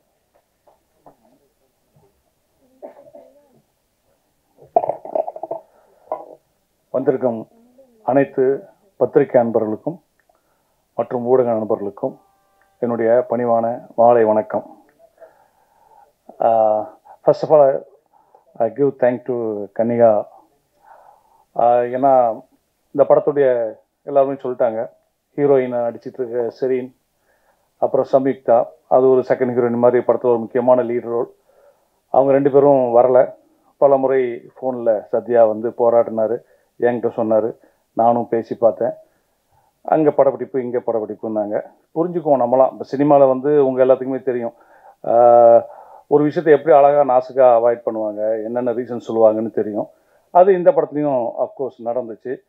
என்ன கூட சத்யாவும் வனிதாவும் சேர்ந்துட்டு இந்த மாதிரி நீங்கள் படம் பண்ண ஹீரோக்களை கூப்பிடுங்க, நீங்கள் படம் பண்ண ஹீரோக்களை கூப்பிடுங்கன்னாங்க. நான் சொன்னேன், இல்லை எனக்கு தெரியும், அவங்களாம் வரமாட்டாங்க, கூப்பிட்றது வேஸ்ட்டு அப்படின்னே நான் சொன்னேன். இல்லை கூப்பிடுங்க, நீங்கள் இவ்வளோ படங்கள் இவ்வளோ ஹீரோக்களை வச்சு பண்ணியிருக்கீங்க, பண்ணுங்க அப்படின்றப்போ எனக்கு மைண்டில் ஒன்று தோணுச்சு. நான் ஒரு ஹீரோவை இதே மாதிரி இப்போ சத்யா எப்படி ஒரு அப்கமிங் ஹீரோவாக இருக்காரு. சொல்ல மறந்தேன், சத்யா வந்து இது ஃபஸ்ட்டு படம் கிடையாது. அவர் இதுக்கு முன்னாடி ஒரு 4-5 படங்களை பண்ணியிருக்காரு. குறிப்பாக சொல்லப்போனால் நெல், மகாராஜன், இப்போ வந்த மகாராஜா இல்லை, அப்போ வந்த மகாராஜன் போன்ற படங்கள்லாம் பண்ணியிருக்காரு. அப்படி அப்கமிங்கில் இருக்கிற ஹீரோவாக இருக்கிறாரு. நாம் ஒரு இப்படி தானே ஒரு அப்கமிங் ஹீரோக்கு படங்கள் 2 படங்கள் பண்ணி அவர் வந்து சினிமாவில் அவருக்கு ஒரு ஒரு ஒரு கம்பேக் மாதிரி கொடுத்தோம் அப்படின்ற மாதிரி. சும்மாருங்க, அப்படின்லாம் நாங்கள் வந்து கூப்பிட்டோம், யாரும் வரலன்னு வச்சுக்கோங்க. ஓகே, இப்போ வந்துட்டு என்னென்னா இந்த படம் வந்து என்னென்னா, நான் வந்து எனக்கு வந்து சத்யா ஃபோன் பண்ணார் ஒரு நாள். சார் உங்களை மீட் பண்ணோம் அப்படின்னாரு. நான் போனோடனே எனக்கு வந்து ஒரு கதையை சொன்னார். அந்த கதையை அப்படியே அவர் ஃபுல்லாக சொல்லி முடிச்சுட்டு கதை எப்படி சார் இருக்குன்னு கேட்டார். நான் உண்மையிலேயே அவர் கதை சொல்லி ஒப்பீனியன் கேட்க கூப்பிட்றாதுன்னு நினச்சேன். ஏன்னா நிறைய என்னுடைய சினிமா நண்பர்களை வந்து கூப்பிட்டு கதை சொல்லி ஒப்பீனியன் கேட்பாங்க. எனக்கு என்ன கதையை பற்றி என்ன தோணுதோ அதை இமீடியட்டாக நான் வந்து ரெஃப்ளெக்ட் பண்ணிட்டு வந்துடுவேன். எனக்கு இந்த இடம் இப்படி தோணுது, நல்லா இருக்குது, நல்லா இல்லை சுமாராக இருக்குது, இது இப்படி பண்ணால் பெட்டராக இருக்கும், என்னுடைய சஜஷன் கொடுத்து வந்துடுவேன். அப்படி தான் அவர் கூப்பிட்றாருன்னு நினச்சி நான் வந்து கதையை ஃபுல்லாக கேட்டு முடிச்சுட்டு நல்லா இருக்குங்க, சூப்பராக இருக்குது, அங்கங்கே கொஞ்சம் கமர்ஷியல் இன்க்ரீடியன்ஸ் உள்ளே போட்டாச்சுன்னா கரெக்டாக பக்காவாக வரும் அப்படின்னு ஒன்று. சார் இந்த கதையை நீங்கள் தான் டைரக்ட் பண்ணோம் அப்படின்னாரு. எனக்கு ரொம்ப ஷாக்கிங்காக இருந்துச்சு. ஏன்னா நான் வந்து அந்த கதையை கேட்குறப்போ ஒரு ஆடியன்ஸாக தான் கேட்டிருக்கேன், அது நம்மளே டைரக்ட். எனக்கு இவங்க சொன்ன அந்த கதை வந்து எனக்கு ஒரு புது களம். எனக்கு கமர்ஷியலாக அந்த கதையில் இருந்தால் கூட 2 கேரக்டர் தான் ஃபர்ஸ்ட் ஆஃபில் ட்ராவல் ஆகுது, வேறு கேரக்டர்ஸ் ஃபர்ஸ்ட் ஆஃபில் கிடையாது. ஃபுல்லாக ஒரு பரபரன்னு ஒரு ஆக்ஷன் 10 நிமிஷத்தில் ஆரம்பித்து அப்புறம் இன்டர்வல் வரைக்கும் அந்த ஆக்ஷன் போகுது. இது டிஃப்ரெண்ட்டாக இருக்க அப்படின்ட்டு நான் அவர்கிட்ட உடனே கேட்டது, இந்த கதைக்கு என்ன எதுக்கு நீங்கள் டைரக்டராக செலக்ட் பண்ணீங்க அப்படின்னு. அவர் சொன்னார், இல்லை சார், இதை வந்து ஒரு பரபரன்னு ஒரு ப்ரெசன்டேஷன் வேணும், அதுக்காக தான் உங்களை கூப்பிட்றேன் அப்படின்னு. அப்போ தான் நான் நினச்சேன், நம்ம பரபரன்னு பண்ணுறோம் போல இருக்குது அப்படின்ட்டு சரின்னு சொல்லி ஒத்துக்கிட்டு இந்த படத்தை பண்ணேன். உண்மையிலே இந்த படம் வந்து ரொம்ப ஒரு குறுகிய கால தயாரிப்பில் முடிக்கப்பட்ட படம். கதையோட லைன் என்ன அப்படின்ற போது அந்த லாக் லைன் சொல்லுவாங்க. அது வந்து என்னென்னா, வாழ்க்கையில் எவ்வளோ பெரிய பிரச்சனை வந்தாலும் நம்ம வந்து சோர்ந்து போகிறதுல வந்து எந்த விதத்துலையும் யூஸ் இல்லை. அதில் வந்து நம்ம ரொம்ப சாமர்த்தியத்தையும் சாணக்கியத்தனத்தையும் யூஸ் பண்ணி ஜெயிக்கணும். அதுதான் இந்த படத்தில் இந்த ஹீரோ பண்ணுவார். அதற்கு அவர் வந்து ஒரு பெரிய ஹீரோவுடைய மேற்கோள்கள், அதாவது அவர் படங்களில் சொன்ன கொட்டேஷன்லாம் யூஸ் பண்ணி பண்ணுற மாதிரியான ஒரு வித்தியாசமான கதை இது. அவங்க பண்ணி வச்சுருந்தவங்க கேட்டவொன்னே எனக்கு ரொம்ப இம்ப்ரெஸ் ஆச்சு. இந்த கதையை பண்ணலான்னு டிசைட் பண்ணி பண்ணும்போது அந்த லாக் லைன் வந்து இப்போ தான் அந்த ஹோஸ்ட் சொன்ன மாதிரி அவங்க வந்து ரஜினி சார் இப்போ மேடையில் பேசுகிறப்போ, நம்ம கதை லாக் லைன் இதானே அப்படின்ற மாதிரி நமக்கு சந்தோஷமாக இருந்துச்சு. இந்த படத்தில் வந்து ஷெரீன் வரலை, ஆனால் படத்தில் அவங்களுக்கு ரொம்ப முக்கியமான ஒரு ரோலு. அப்புறம் யாராவது சம்யுக்தா வரலை, அவங்களுக்கும் படத்தில் ஒரு முக்கியமான நீங்கள் பார்த்துருப்பீங்க ட்ரெய்லரில் ஒரு நல்ல ஒரு இம்பார்ட்டண்டான ரோலு. அஃப்கோர்ஸ் வனிதா சத்தம் போட்டாங்கல்ல, நான் கிளம்புறேன், ட்ரெய்லரில் என் ஷாட் இல்லை என்ன அப்படி இப்படின்னு கேட்டாங்க இல்லையா. ஆக்சுவலாக நான் பர்பஸாக வனிதா ஷாட் போடலை இந்த படத்தில். ஏன் இந்த ட்ரெய்லரில் வேண்டான்னு, வேறு யாரும் இல்லை, நான் தான் காரணம், வனிதா மேடம். நான் எதுக்கு வேண்டான்னு சொன்னேன்னா, இந்த படத்தில் அவங்க பண்ணியிருக்க கேரக்டர் வந்து ரொம்ப ஒரு இந்த கேரக்டர் என்ன பண்ண போகுது அப்படின்னு ஒரு கியூரியாசிட்டி கிளப்பிக்கிட்டே இருக்கும் படத்தில். முக்கியமான இடத்துல அது ஒரு முக்கியமான விஷயத்த கோட்டை விட்டுருவாங்க. அதுலேருந்து தான் படம் கிளைமாக்ஸ் டேக் அப் ஆகும். இந்த கேரக்டர் தெரிய வேண்டாம் படத்தில், இவங்க இருக்காங்கன்னே தெரிய வேண்டாம் அப்படின்னு சொன்னோம். இன்ஃபேக்ட் சொல்லப்போனால் நான் அந்த ஆடியோ ஃபங்க்ஷனுக்கு ஹீரோயின்ஸ் 2 பேர் வந்திருந்தாங்கன்னா வனிதா கூப்பிட்டுருக்கே மாட்டேன். இந்த படத்தில் அவங்க இல்லைன்ற மாதிரியே வச்சுக்கணும் தான் நினச்சிக்கிட்டு இருந்தேன். பட் அன்ஃபார்ச்சுனேட்லி கூப்பிட வேண்டிய சூழல் வந்துச்சு, ஏன்னா வேறு ஆர்டிஸ்ட் இல்லைன்னு. அப்புறம் வந்து இவர் நெக்ஸ்ட் படம் ஹெர்குலஸ்னு படம் பண்ணுறாரு. அந்த படத்தில் வந்து புக்காக இருக்கிற ஹீரோயின் வந்து கன்னிகாமன். அந்த காலத்தில் ஜீனத்தம்மன் சொல்லுவோம்ல, அதுதான் கன்னிகாமன். அப்போது வந்து அவங்க வந்து ஃபங்க்ஷனுக்கு வந்தது எனக்கு ரொம்ப தேங்க்ஸ், ரொம்ப சந்தோஷம். தேங்க்யூ கனியா. இந்த படத்தை பற்றி இன்னும் நம்ம நிறைய பேசுகிறத விட முக்கியமாக இந்த படத்துடைய மியூசிக் பற்றி சொல்லணும். அம்ரீஷ் கிட்டத்தட்ட எனக்கு அவருக்கு சண்டே நடக்கும். நான் எந்திரிச்சுலாம் போயிருக்கேன் அவர் ஸ்டூடியோலேருந்து எழுந்திரிச்சு. அவர் வந்து இருங்க ஏங்க பண்ணலாங்க அப்படிம்பாரு. அப்படி நல்ல சாங்ஸ் எனக்கு போட்டு கொடுத்தாரு. ரீரெக்கார்டிங்கும் ரொம்ப அருமையாக அந்த படத்துக்கு ரீரெக்கார்டிங் பண்ணியிருந்தார். நீங்கள் ட்ரெய்லரில் பார்த்துருப்பீங்க, ஒரு ஃப்ளூட்டில் ஆக்ஷன் ட்ரெய்லருக்கு ஒரு ஃப்ளூட் பிட்டு வருதுங்கிறது வந்து ரொம்ப எனக்கு போட்டு காமிச்சுன்னு ரொம்ப பிடிச்சிருந்துச்சு அந்த தீம் அவருக்கு. அப்படி அவர் ரொம்ப மியூசிக்கு வந்து மெனக்கெட்டிருக்காரு. இன்னும் சொல்லப்போனால் அந்த சாங் அவர் ஆடும்போதே நான் சொன்னேன், இந்த சாங் நீங்கள் தாங்க பேசப்படுற ஆளாக இருக்கும்னு சத்யா இருக்கும்போதே சொன்னேன். ஒரு நல்ல நடிகரும் கூட அவர். ஃப்யூச்சரில் டைரக்டர்ஸ் அவரை யூஸ் பண்ணிக்குவாங்க. அப்புறம் அவர் திருமலை அவர்கள் சொன்ன மாதிரி இன்றைக்கி சினிமா வந்து எல்லாருக்குமே தெரியும். இன்றைக்கி ஒரு வாரத்துக்கு எப்படி பார்த்தாலும் 5-6 படம் வருது. நான் கூட நேற்று கூட இவர்கிட்ட கேட்டேன், நம்ம ஹீரோட்ட, சத்யா 27 நிறைய படங்கள்லாம் வருது, நம்ம ஒன்றும் கொஞ்சம் தள்ளலாமா, ப்ரெஸ் மீட்டை வேணால் நீங்கள் கேன்சல் பண்ணலாமாலாம் நேற்று நான் கேட்டேன். அவர் வந்து எனக்கு ஒரு SMS அனுப்பியிருந்தார். சார் 300% இந்த படத்துக்கு நான் என்னுடைய எஃபர்ட்டை போட்டேன் சார், 300% என்னுடைய எஃபர்ட் அந்த படத்துக்கு போட்டேன். அதனால் அந்த படத்தை 27th ரிலீஸ் பண்ணுவோம் சார், ரிசல்ட்டு என்னங்கிறத நம்ம கடவுள் கையில் விட்டுறலாம் அப்படின்னாரு. உண்மையை சொல்லப்போனால் இந்த அப்கமிங்கில் இருக்கிற ஹீரோக்கள் கூட நான் நிறைய படங்கள் பண்ணியிருக்கிறேன். அப்போ அவங்களுக்கு ஒரு ஃபயர் இருக்கும், அந்த ஃபயர் சத்யாட்ட இருக்குது. அந்த வேட்கையும் அதுக்காக அவர் போடுற எஃபர்ட்டு, அவர் பண்ணக்கூடிய ஸ்ட்ரெயின், நைட்லாம் அவர் படுக்க தூங்கும்போது 3 மணி 3:30 மணிக்கெலாம் மெசேஜ் போட்டு படுத்துருக்கிறாரு. அவ்வளோ தூரம் அவர் ஸ்ட்ரெயின் பண்ணியிருக்காரு. தயாரிப்பாளர் வந்து அவருடைய நண்பரும் கூட. இப்படி ஒரு நண்பருக்காக படம் எடுத்திருக்காரு. அதை இயக்க எனக்கு ஒரு வாய்ப்பு கிடைச்சிருக்கு. இந்த படம் சத்யாவை தமிழ் சினிமாவில் அப்படியே இந்த ஒரே படத்தில் தூக்கிட்டு உச்சத்தில் வைக்க வேண்டாம், ஒரு 2 படம் அவருக்கு புக் ஆனால் போதும். இதை பார்த்துட்டு அதுவே எனக்கு கிடைச்ச வெற்றி. இந்த படத்தில் என் கூட பணியாற்றின கேமராமேன், அப்புறம் music director Amrish, editor Suresh sir, அப்புறம் இந்த படத்தினுடைய அனைத்து டெக்னீஷியன், என்னுடைய உதவியாளர் உள்பட ரொம்ப ஸ்ட்ரெயின் பண்ணாங்க. எல்லாருக்கும் இந்த மேடையில் நான் நன்றி கூறிக்கொண்டு, இப்போது வந்து ஒரு படம் ரிலீஸ் ஆகி ஒரு 3-4 டேஸில் வந்து அந்த படத்தினுடைய ரிசல்ட் என்னென்னு தெரிஞ்சிடும், எல்லாருக்குமே தெரிஞ்சிடும். அப்படி இந்த படம் கடவுளுடைய அனுக்கிரகத்தால், தெய்வத்தால் ஆகாத எனினும் முயற்சி தன்மை வருத்த கூலி தரும் அப்படின்னு திருவள்ளுவர் சொல்லியிருக்காரு. கடவுள் கொடுக்காத கூட சத்யா பண்ணிகிட்டு இருக்க அந்த எஃபர்ட், அந்த முயற்சி, அவர் படக்கூடிய அவமானங்கள், இன்சல்ட்டு, அதெல்லாம் தாண்டி அவர் அந்த படத்தை வந்து இன்றைக்கி இந்த மேடை கொண்டு வந்துட்டார் ரிலீஸுக்கு. இந்த ரிலீஸில் இந்த படம் வெற்றின்னு ஒரு பேரும், படம் நல்லா இருக்குப்பா, படம் பார்க்கலாம் அப்படின்ற ஒரு பேரும் கிடைச்சி, இந்த படம் சத்யாவுக்கு மீண்டும் ஒரு படம் புக் பண்ணி கொடுத்தா கூட அது எனக்கு கிடைச்ச வெற்றி, நான் சந்தோஷப்பட்டுக்குவேன். இந்த வந்திருக்க பத்திரிகை நண்பர்கள், ஊடகங்கள் எல்லாருமே அவருடைய உழைப்புக்காக அவருக்கு நீங்கள் நிறைய சப்போர்ட் பண்ணுங்கள். இந்த படம் எல்லோரையும் நிச்சயமாக திருப்திப்படுத்தும் படம் பார்க்குறவங்கள அப்படின்னு எனக்கு ஒரு இயக்குனராக நம்பிக்கை இருக்குது. மீண்டும் ஒரு நல்ல மேடையில் உங்களை சந்திக்கிறேன். இந்த படத்தை வெற்றி பெற செய்யறதுக்கு நீங்கள் கொண்டு போய் சேர்க்குற விஷயம்தான் முக்கியம். அதை சேர்ப்பீர்கள். எப்போவுமே எனக்கு அந்த பத்திரிகையாளருடைய அந்த நட்பும் அவருடைய ஆதரவும் இருந்திருக்கு. இந்த படத்தில் நடக்கும். உங்கள் அனைவருக்கும் மீண்டும் நன்றி உரை விடைபெறுகிறேன். நன்றி, வணக்கம். Thank you so much sir. Dilraja படத்துடைய இசையமைப்பாளர் நடிகர் நம்மளுடைய அமரீஷ் அவர்கள் தற்போது பேசுவார்கள்.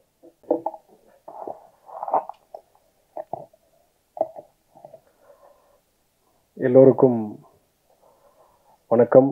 மேடையில் இருக்கும் பெரியோர்களுக்கு வணக்கம், வந்த பத்திரிகை நண்பர்களுக்கு வணக்கம்.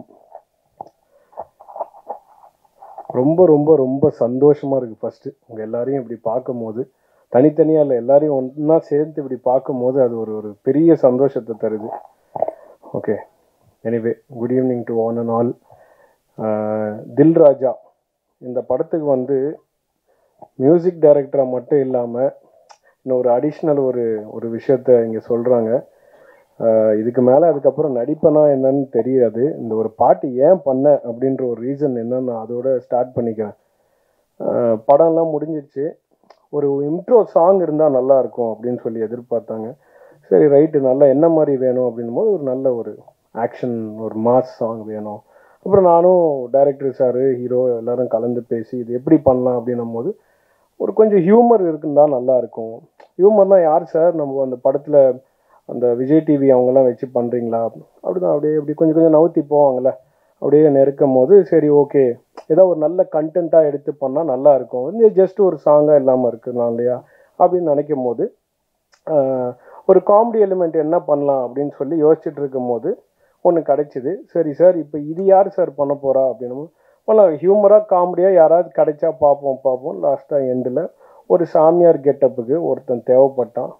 அப்புறம் தான் ஃபைனலாக தெரிஞ்சுது அந்த சாமியாரே நான் தான். அப்படி தான் இருக்க போகுதுன்றது ஃபைனலாக எனக்கு புரிஞ்சிடுச்சு. ஏன்னா நீங்கள் அப்புறம் சார் சொன்னார், வந்துடுங்க, காமெடி பண்ணுறதுக்கு ஆள் வேணும், யாரும் கிடைக்கல, நம்ம தான் இருந்தோம் ஃபைனலாக.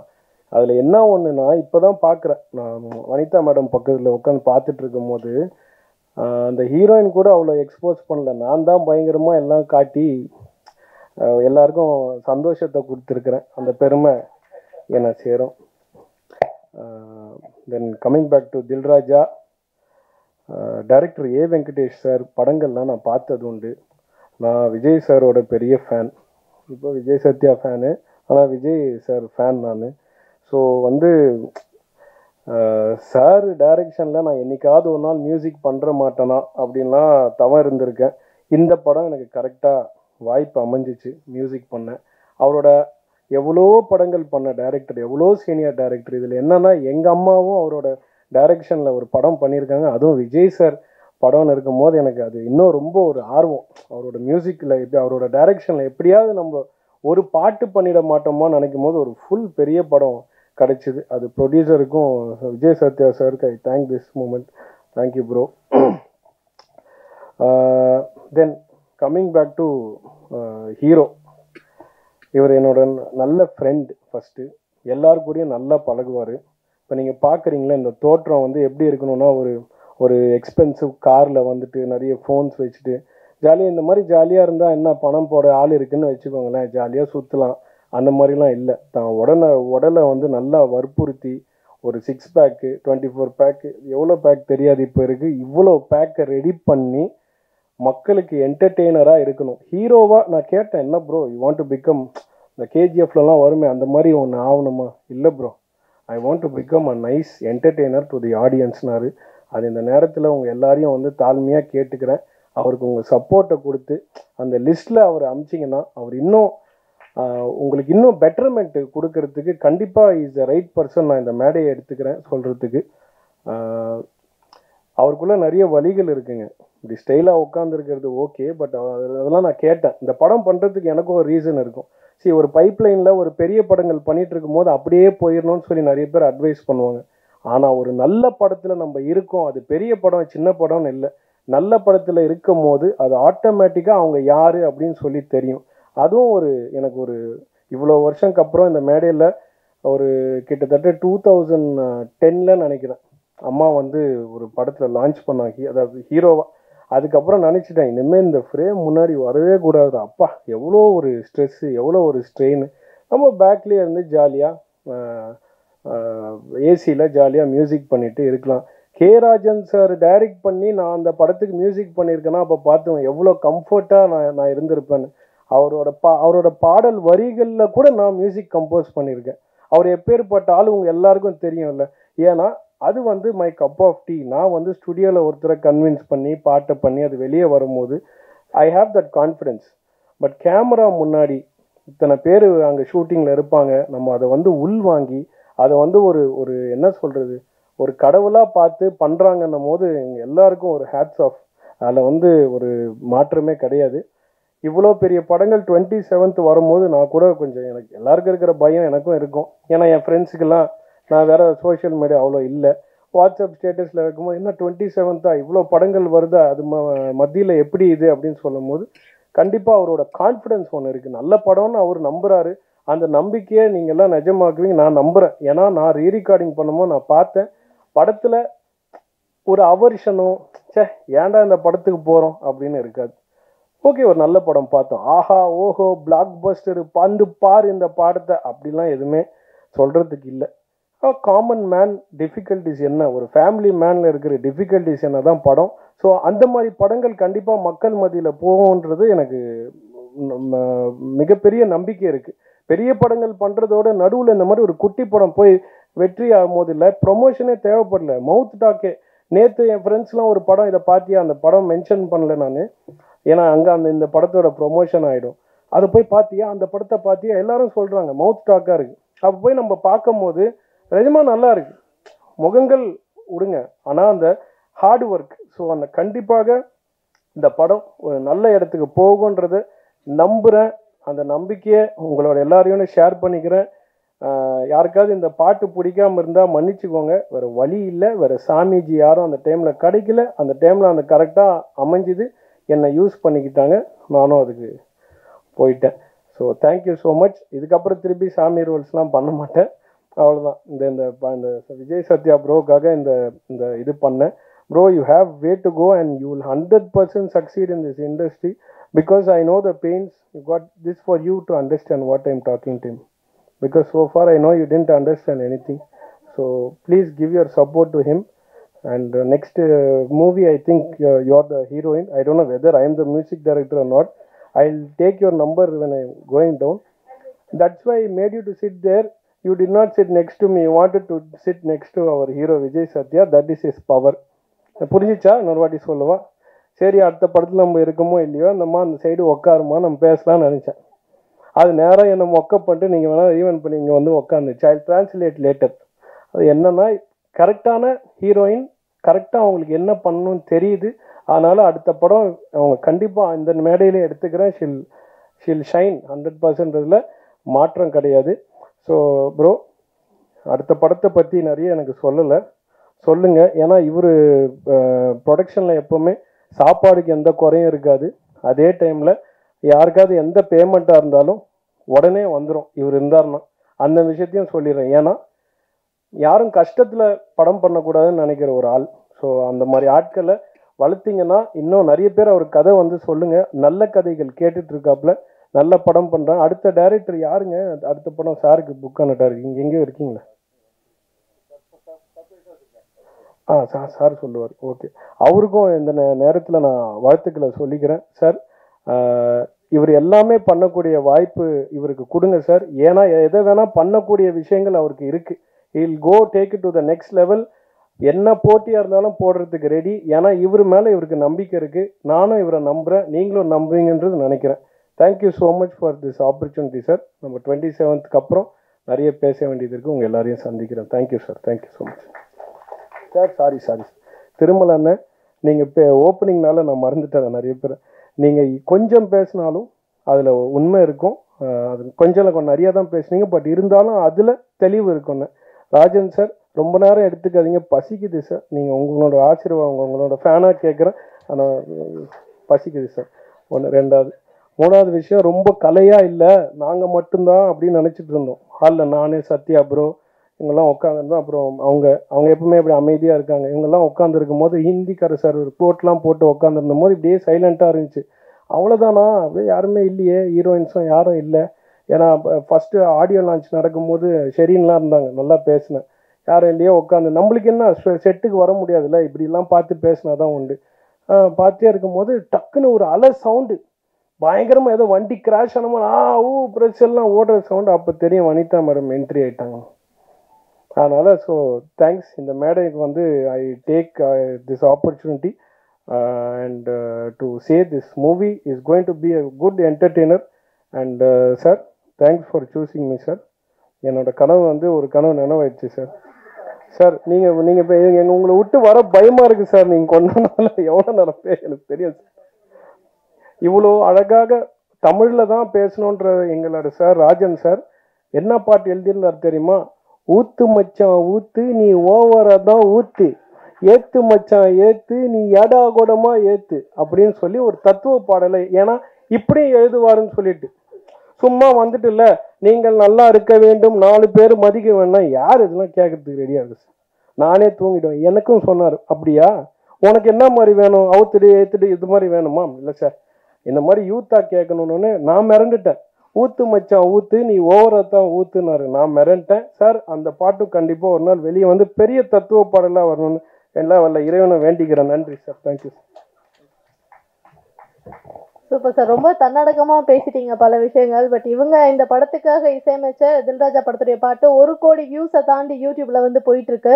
ஸோ அதுக்கு ஒரு வாழ்த்துக்கள் வந்து உங்களுக்கு நான் சொல்லிடுறேன். அண்ட் அடுத்ததான் நீங்கள் எல்லாருமே எதிர்பார்க்குற மாதிரி தமிழ்நாடு திரைப்பட விநியோகிஸ்தர்கள் சங்க தலைவர் திரு கே ராஜன் அவர்கள் பேசுவார்கள்.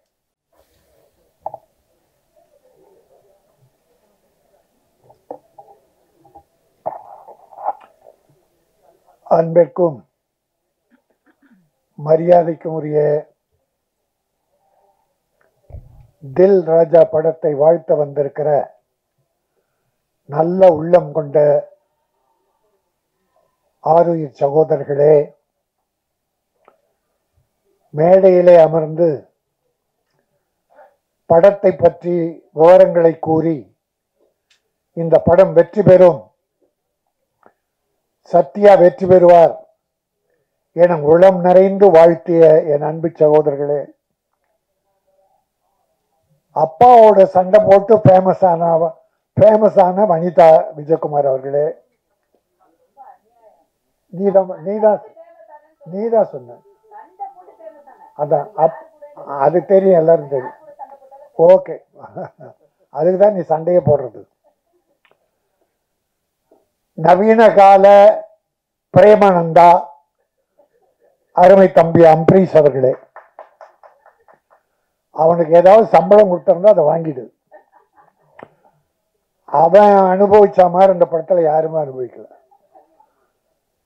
அவன் ஓவரா பேசிட்டு என்ன அடக்கமா பேச சொல்றான். என் பிள்ளைகளில் ஒருவன் அவன், திறமை மிக்கவன். அவனுக்கு இன்னும் ஒரு பெரிய காலம் இருக்கிறது.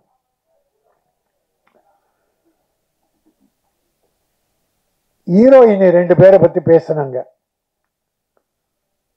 ஒரு ஹீரோயினி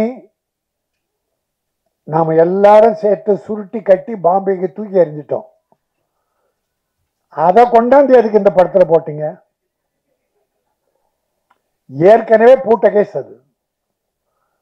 அதை இந்த படத்துல போட்டு அது கூப்பிட்டா வரல, அப்புறம் போன் எடுக்கலன்னா அது வராததுதான் உங்களுக்கு வெற்றி.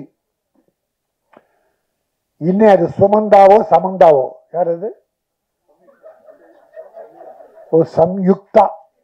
சம்யுக்தா.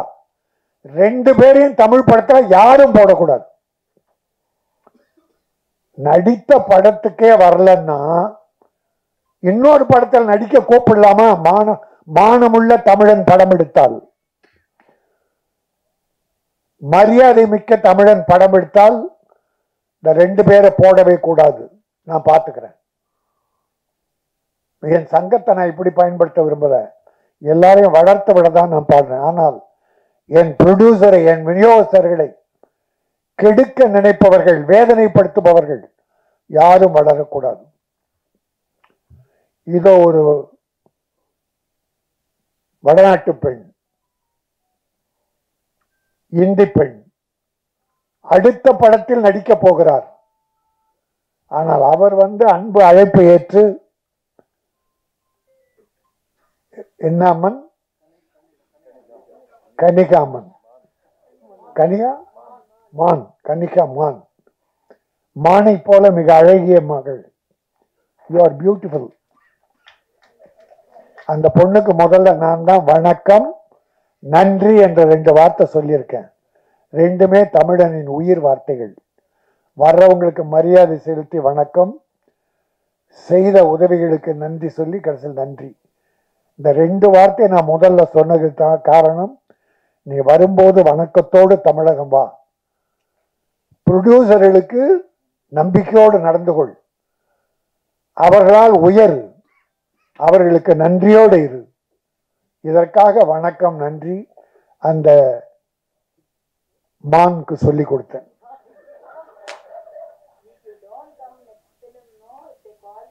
என் அருமை தம்பி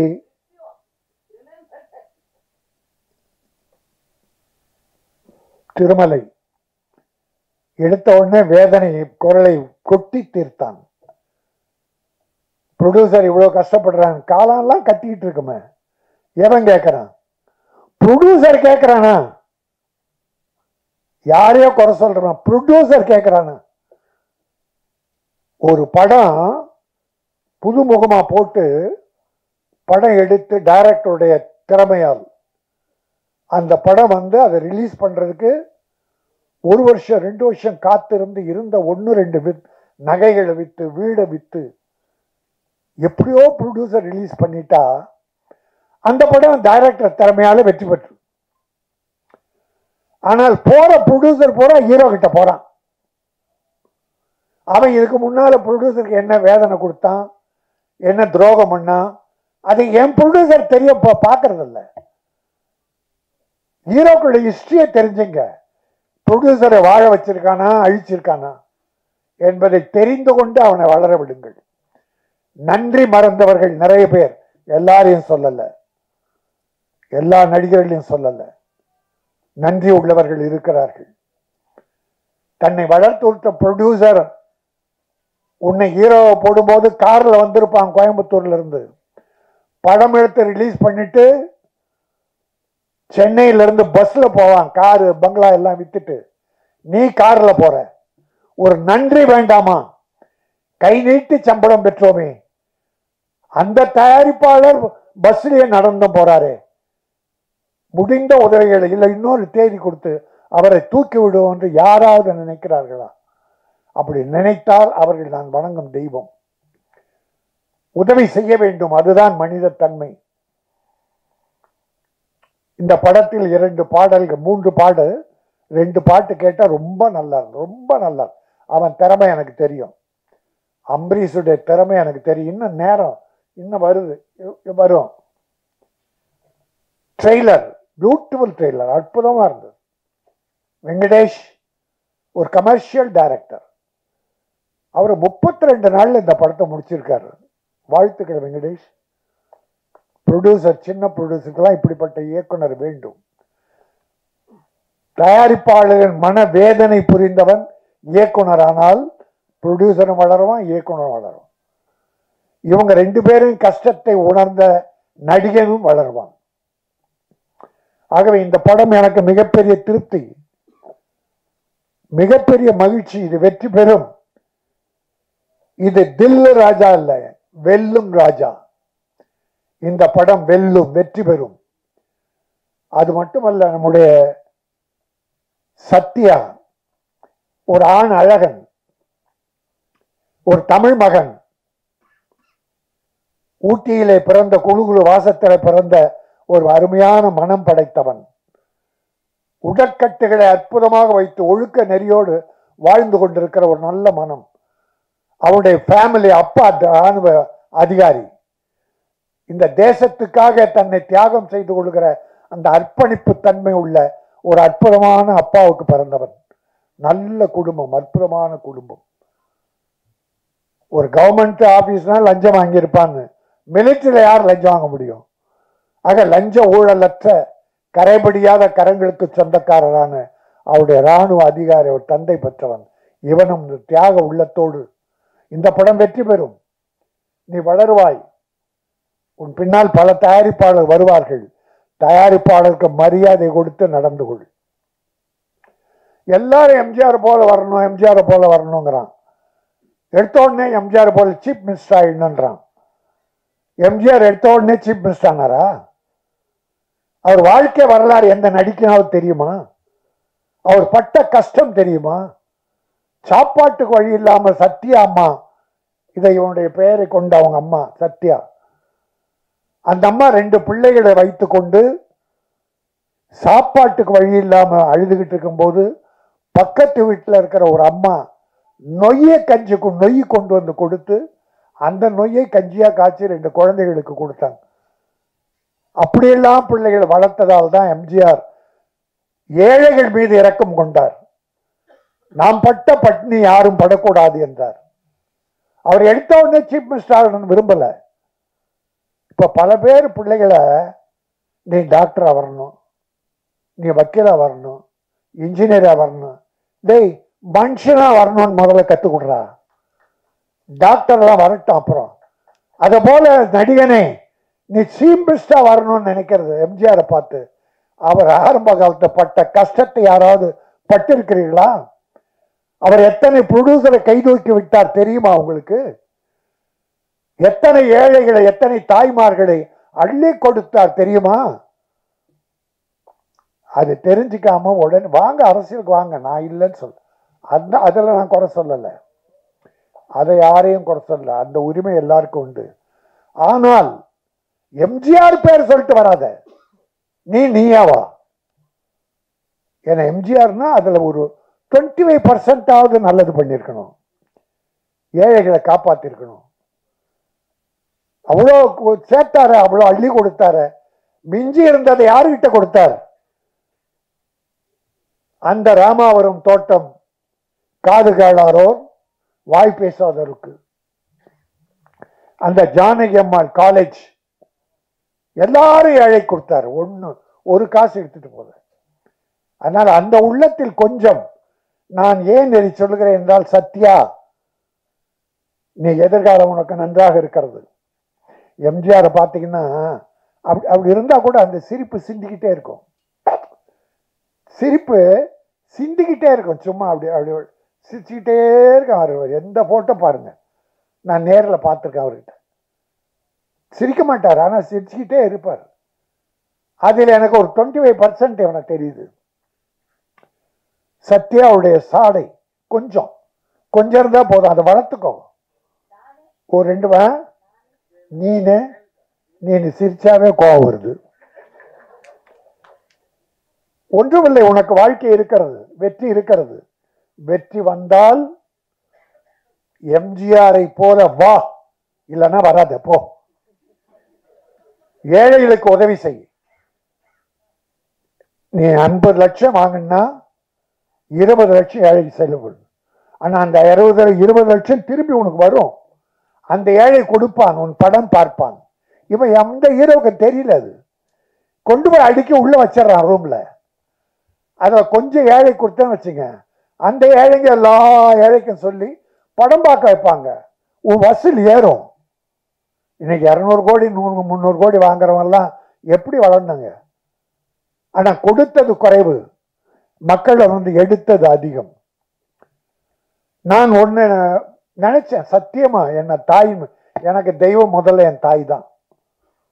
அந்த தாய் மீது சத்தியமா சொல்றேன். வரும்போது இப்போ விஜய் ஒரு தலைவர் ஆகிட்டார், கட்சி போறார், இன்னும் ஒரு படம் தான் நடிப்பேன்றார். சரி, அது அவர் இஷ்டம். நான் பல பேட்டியில சொல்லியிருக்கேன், வருஷத்துக்கு ஒரு படமாவது விஜய் நடிக்கணும், இல்லைன்னா மக்கள் மறந்துடுவாங்க. தலைவர் என்பது வேறு, நடிகர் என்பது வேறு. அந்த அக்கறையில் அவர் ஒரு படம் நடிக்கணும்னு இப்போ வேண்டுகோளை வைக்கிறேன். அந்த விஜய் இடம் காலியானால், எல்லாம் சொன்னாங்களே எம்ஜிஆர் இல்லை, ஜெயலலிதா இல்லை, வெற்றிடம்னு. இந்த மு.க. ஸ்டாலின் தளபதி வந்தார், வெற்றிடத்தை நிரப்பிட்டார். இந்த பக்கம் எடப்பாடி நிரப்பிட்டார். அதனால இடம் வெற்றிடம் என்பதே இல்லை. விஜய்க்கு பிறகு ஏன் இந்த சத்யா வரக்கூடாது? என்னமோ தெரியல, சத்தியமா எங்க அம்மா சாட்சியா நான் நினைச்சிட்டு வந்தேன். எங்க அம்மா, நான் அதுக்குதான் எங்க அம்மாவை தவிர எனக்கு தெய்வம் கிடையாது. அந்த சத்தியத்தை அம்மா மேல சத்தியமா சொல்றேன். கடைசியில பார்த்தா அது விஜய் சத்யான்னு போட்டிருக்காங்க. இங்க வந்து பார்த்தா விஜய் அதுல இணைச்சிருக்கு. விஜய் என்பது வெற்றி. அந்த தம்பியும் பாவம் அவங்க அப்பா தயவுல கஷ்டப்பட்டு முன்னேறி வந்தது, நல்லா வந்தது, வாழ்ந்தது. இப்ப கட்சி வாக்கு அது மக்கள் பார்த்து முடிவு பண்ணட்டும். நல்லது பண்ணா ஏத்துக்க போறாங்க, இல்லைன்னா ஒதுக்க போறாங்க. நீ மக்கள் மனதில் வாழ வேண்டும். பணம் ஒரு முக்கியம் அல்ல, மக்களுடைய மனதிலே இடம்பெறு. பணத்தின் மீது படுக்காதே, மக்கள் இதயத்திலே இரு. அந்த மக்கள் உன்னை தூக்கி விடுவார்கள். அதுதான் எம்ஜிஆர் செய்த. எல்லாமே பண்ண முடியாது எம்ஜிஆர் மாதிரி யாரும் பண்ண முடியாது. ஒரு 25% நிற்பா, இந்த மக்கள் உன்னை மறக்கவே மாட்டார்கள்.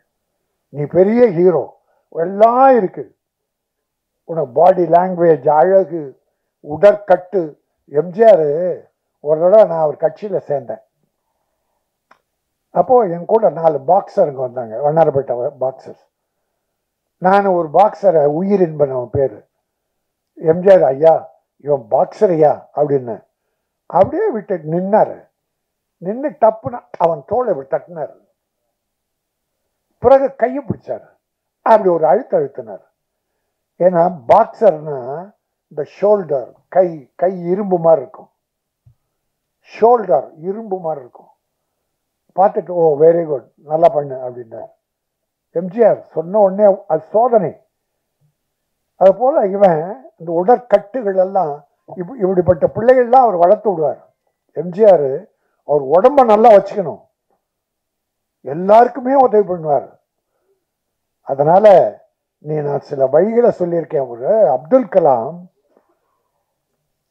சொன்னாங்க, ஒரு கேள்வி கேட்டாங்க, நீங்க செய்த சேவையிலேயே சாதனையிலே எது உயர்ந்தது? அணுகுண்டு வெடித்ததா, ஜனாதிபதியா இருந்ததா, இல்ல விஞ்ஞான கண்டுபிடிப்புகளா, ராக்கெட் கண்டுபிடித்ததா? எல்லாம் கேட்கும்போது அவர் சொன்னாரு, இது எதுவுமே என்னுடைய சாதனையில எனக்கு மகிழ்ச்சி தரல. நான் ஹைதராபாத்ல இருக்கிற மாற்றுத்திறனாளி குழந்தைகள், இந்த போலியோவில் அட்டாக் ஆகி குழந்தைங்க நடக்க முடியாமல்ல, சின்ன சின்ன குழந்தைங்க, அந்த குழந்தைகள் ஒரு 3 கிலோ எடை உள்ள இரும்பு இந்த உபகரணம் காலில் கட்டுவாங்க பாருங்க, அது நடக்கிறதுக்கு. அது அப்போ 2.5 கிலோ 3 கிலோ. அந்த குழந்தை அதையே இழுத்து தூக்க முடியாதான். அதை போய் பார்த்துட்டு வந்து பிளெயின் செய்கிற சில மெட்டீரியல்ஸ் லேசாக இருக்குமா, ஆனால் உறுதியாக இருக்குமா, அதில் அந்த உபகரணம் செய்தார் கால் நடக்கிறதுக்கு. அது 300-500 கிராமுக்குள்ள. அது ஒண்டிதான் நான் செய்ததிலே எனக்கு ஆத்ம திருப்தியை தருவதுன்னு அப்துல் கலாம் சொன்னார். அணுகுண்டு வச்சு உலக புகழ் பெற்றார், ராக்கெட் கண்டுபிடிச்சு உலக புகழ் பெற்றார், ஜனாதிபதியாகி உலக புகழ் பெற்றார். இதெல்லாம் அவர் சாதனை இல்லையா? இந்த ஊனமற்ற குழந்தை, மன்னிக்கணும், மாற்றுத்திறனாளி குழந்தைக்கு அந்த கால் கவசம் செய்தாரு, அதுதான் எனக்கு பெருமைன்னு சொன்னான். அதே போல நீ இந்த ஏழைகளுக்கு உதவி செய்தால் அதுதான் உனக்கு பெருமை. சேர்த்து வைக்கிற பணம் எதுவும் உதவி வராது, செய்கிற சேவை வரும். நீ இன்னைக்கு ரொம்ப சுமைகளை தாங்கிட்ட. இந்த படத்துல நீ ஒரு ஹீரோவா இல்லை, ஒரு ப்ரொடக்ஷன் மேனேஜரை விட அதிகமாக கஷ்டத்தை சிலர் கொடுத்துட்டானுங்க, துரோகிகள். நம்பி கேட்டான், இப்போ கஷ்டப்பட்டு எல்லாத்தையும் கொண்டு வந்து கரெக்ட் பண்ணியிருக்கான் ஒரு ஹீரோ. நீ இதுவரைக்கும் சுமைகளை சுமந்தால் இந்த படத்தின் மூலம் சுகம் உனக்கு வருகிறது. தில் ராஜா, வெல் ராஜா, இனி வெல்லுவாய். இந்த படம் வெற்றி பெறும். இது ஒரு கமர்ஷியல் படம். வெங்கடேஷுக்கும் நல்ல வாழ்க்கை கிடைக்கும். இது உள்ள நடித்துள்ள அத்தனை பேரும், டெக்னீஷியன்ஸ், இசையமைப்பாளர் அத்தனை பேருமே மிகப்பெரிய வெற்றி பெற்று இந்த படம் இன்னைக்கு இப்போ நல்ல சின்ன படங்கள் எல்லாம் நல்ல பெருசாக போகுது, மக்கள் பார்க்குறாங்க. இந்த லப்பர் எங்க பொண்ணு படம் பார்த்துட்டு வந்து, அப்பா அந்த படம் பார்க்கணும், பெண்கள் சொல்கிறாங்க, என்னன்னு தெரில, அவ்வளோ இயற்கையாக இருக்குதான் சின்ன படம். அதனால் இப்போ படங்களை மக்கள் பார்க்க ஆரம்பிச்சாங்க. சின்ன படம் பெரியவரை பற்றியெல்லாம் கவலைப்படலை, கதை நல்லா இருக்கா, படம் நல்லா இருக்கா, உட்கார்ந்த 2 மணி நேரம் பொழுதுபோக்கா அழகாக பார்த்துட்டு வர்றாங்க. அதில் இது ஒரு வெற்றி படமாக தில்லு ராஜா வெல்லும் ராஜாவாக வரும் என சொல்லி, பூவாக இருப்பதை விட செடியாக இருங்கள். பூக்கள் காலையில் பூத்து தலையில் சூடி மாலையில் வாடி வெளியே போட்டு விடுவோம். ஆனால் செடிகள் பூத்து கொண்டே இருக்கும், அது மக்களுக்கு உதவி கொண்டே இருக்க வேண்டும். அதே போல நீ செடியாக இரு, பூத்து கொண்டே இரு, மக்களுக்கு உதவி செய்து கொண்டே இரு, நீ வெற்றி பெறுவாய். தில் வெல் சத்யா. நன்றி, வணக்கம். கூடிய கதையின் நாயகன் கதாநாயகன் தான் வந்து பேசியிருக்காங்க. எல்லாருமே ஒரு படத்துல வந்து கமிட் ஆகி முடிச்சுட்டு அதுக்கு அடுத்த படத்துக்கு போறாங்க அப்படின்னும் போது ஓகே அந்த படத்துக்கான வேலையை பார்க்கலாம் அப்படின்னு போயிடுவாங்க.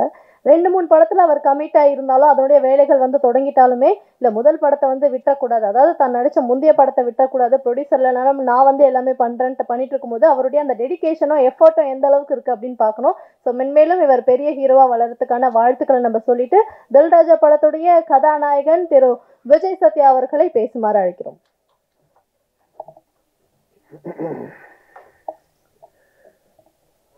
எல்லாருக்கும் வணக்கம். இன்னைக்கு எல்லாருக்கும் நிறைய வேலை இருக்கு, எல்லாரும் ரொம்ப பிஸியா இருக்கீங்க. அது எல்லாத்தையும் விட்டுட்டு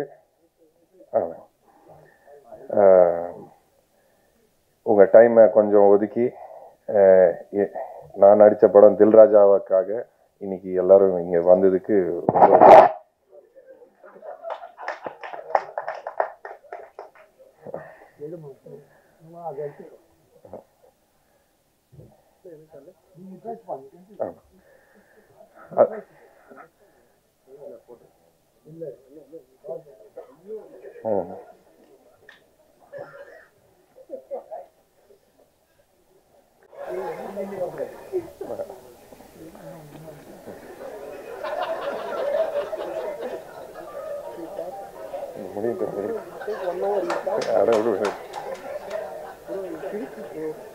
பேசிட்டு பரவாயில்ல, அடுத்து இன்னொன்று கொடுங்க, எனக்கு கொடு.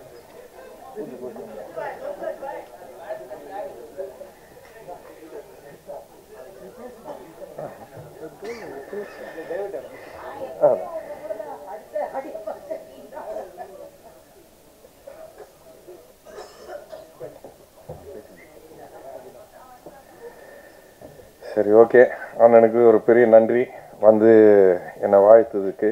ஸோ எல்லாரோட சப்போர்ட் எனக்கு கண்டிப்பாக வேணும். ரொம்ப நாளாக போராடிட்டு இருக்கேன், எல்லாருக்கும் தெரியும். இந்த படம் கண்டிப்பாக ஒரு ரொம்ப அருமையான படம், நல்ல படம். எல்லாரும் ரொம்ப ரசித்து வேலை செஞ்சு இந்த அளவுக்கு வந்திருக்கோம். ஸோ உங்ககிட்ட ரிக்வெஸ்ட் தான் பண்ண முடியும். இந்த படத்தை எந்த அளவுக்கு சப்போர்ட் பண்ணி எல்லா இடத்துலையும் கொண்டு போய் சேர்க்க முடியுமோ சேர்த்துக்கோங்க. என்னையும் கொஞ்சம் சப்போர்ட் பண்ணுங்க. நன்றி, வணக்கம். அவ்வளோதான்.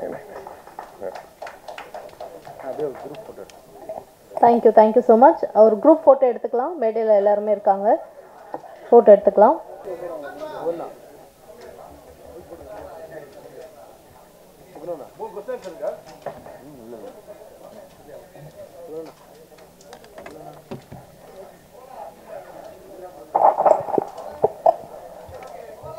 படம் 27ஆம் தேதி ரிலீஸ் ஆக இருக்கு.